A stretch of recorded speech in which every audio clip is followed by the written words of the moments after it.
Hi hello welcome to GRTV. ఆసుపత్రిలో శ్రీతేజ్ బిల్లులు ఎవరు కడుతున్నారు? తండ్రి చెప్పిన సమాధానం ఏంటో చూద్దాం. హైదరాబాద్ ఆర్టీసీ క్రాస్ రోడ్ లోని సంధ్యా థియేటర్ వద్ద డిసెంబర్ 4వ తేదీన జరిగిన తొక్కిసలాటలో శ్రీతేజ్ అనే బాలుడు తీవ్రంగా గాయపడిన సంగతి తెలిసిందే. ఈ ఘటనలో శ్రీతేజ్ తల్లి రేవతి మృతి చెందడం అందరినీ కలిచివేసింది. 9 ఏళ్ల శ్రీతేజ్ ఇప్పటికీ ఆసుపత్రిలో చికిత్స పొందుతున్నాడు. ఈ నేపథ్యంలో శ్రీతేజ్ తండ్రిని మీడియా పలకరించింది.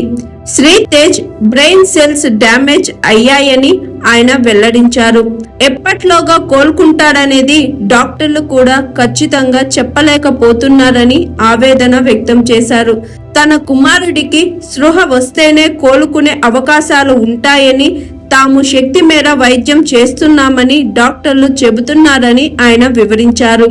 ఇంకా ఆసుపత్రి నుంచి తమను బయటికి రానివ్వకుండా, ఎవరితో మాట్లాడకుండా అల్లు అర్జున్ టీం మొత్తం మోహరించి ఉందంటూ వస్తున్న కథనాలు అవాస్తవమని శ్రీతేజ్ తండ్రి కొట్టిపాడేశారు.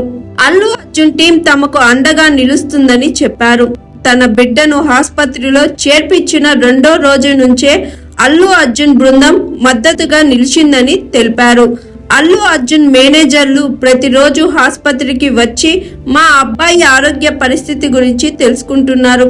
ఇటీవల సర్జరీ జరిగినప్పుడు కూడా వాళ్ళు వచ్చి డాక్టర్లతో మాట్లాడారు. అల్లు అర్జున్ తరపు నుంచి మాకు 10 లక్షలు అందాయి, మిగతా 15 లక్షలు త్వరలోనే సర్దుబాటు చేస్తామని చెప్పారు. మా అబ్బాయిని ఆసుపత్రిలో చేర్పించిన మొదట్లో 50,000 బిల్లు కట్టాను. అప్పటి నుంచి మిగతా బిల్లులు అల్లు అర్జున్ టీం కడుతుంది. ఆ తరువాత తెలంగాణ ప్రభుత్వం కూడా మాకు అండగా నిలిచింది. అల్లు అర్జున్ సార్ పై కేసును వెనక్కి తీసుకుంటున్నానని నేను చేసిన ప్రకటన వెనక ఎవరి ఒత్తిడి లేదు. నా బిడ్డ ఆసుపత్రిలో చేరిన 2వ రోజు నుంచే అల్లు అర్జున్ సార్ వాళ్ళ టీం మాకు సపోర్ట్ గా నిలిచింది. మా వల్ల ఆయన జైలుకు వెళ్తాడన్న ఉద్దేశంతోనే కేసును వాపసు తీసుకుంటున్నానని చెప్పానని వివరించారు. Hi, this is Swathi. Like చేయండి, షేర్ చేయండి, కమెంట్ చేయండి అండ్ సబ్స్క్రైబ్ చేయండి GRTV. Hi, this is Monica. Please like, share and subscribe GRTV.